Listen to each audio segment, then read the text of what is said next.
Hey guys, this is Bryn Heron up in Nashville, Tennessee, and I'm a long-time listener, second-time caller, and have a question with regards to blood work. I know John talks about getting his blood work checked very regularly, and something that's been on my somewhat to-do list, and I've been having some weird illness stuff that's really sort of escalated the need to get that done. And I checked into Causinta per the recommendation of Samantha Flattery and realized that it's just a little bit outside my price range.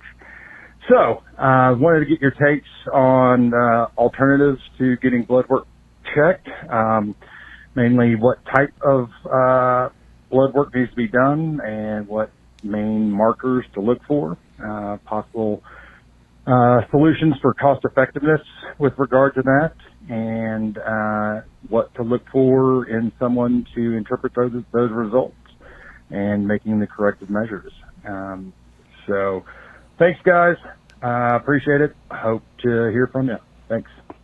As much as we want to believe that science will extend our lives, and I think, who was it? Was it Michael Rose that talked about aging is just a technology problem? Well, maybe so, but there's definitely an expiration on the human body. Like you take a look at like the difference between 20 and 30 and 40 versus 40, 50 and 60 and 60 and 70 and 80. And then you see people get into like 80, 90, 100, like how fast they start deteriorating as time. I mean, we definitely have an expiration date. A lot of times it's real easy to be like, oh, this just must be COVID. Well, it's negative. Now you don't know what it is. Now it's just a health issue. What's going on? And the problem is if you go get your blood work done, which is a great opportunity to start, but what are you comparing it to? You don't have any. Good note. So that was my whole deal. Like that's always been the game plan with Dr. Tom, and the reason that I've worked with him for all these years is the trends over time. Like it was interesting when we were talking about fasted blood glucose earlier. I've always been a little bit higher in the mornings. I've always been around 90, 100. And so we've always just kind of like, oh, this isn't an issue. I did a glucose tolerance test years ago and it was fine.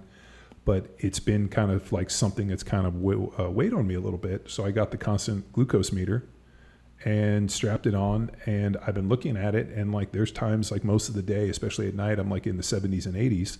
And then for some reason, I kind of peak at a certain point, and then all of a sudden it comes back down. So my A1C was low, but yet my fasted blood glucose in the morning is high. So there's a whole deal with variability and flexibility within that. So, I mean, it's just interesting information to have access to. Mm-hmm. The problem is, what do you do with that information? At least for me, there's certain non-negotiables. Like I don't eat cheap food, I don't deal with cheap tires, and I don't cheap out on blood work, and I'm not looking for the best deal. I want to find the best information and find people that can actually interpret that information. Because, okay, so you get this blood work, now you're going to have to pay somebody to interpret it. Who's the individual that you're going to? And that's not going to be cheap. And if they are, they're probably not good. So right. There's, and then, I mean, you can pay for my consult, but I'm not cheap. And at the end of the day, to really sit with a professional that knows what they're able to do, explain it to you, and then give you a strategy on how to fix what they see, that's a whole different realm. There's a John Wooden variation of the quote I was thinking of, and we could replace time for money, but if you don't have time to do it right, when will you have time to do it again?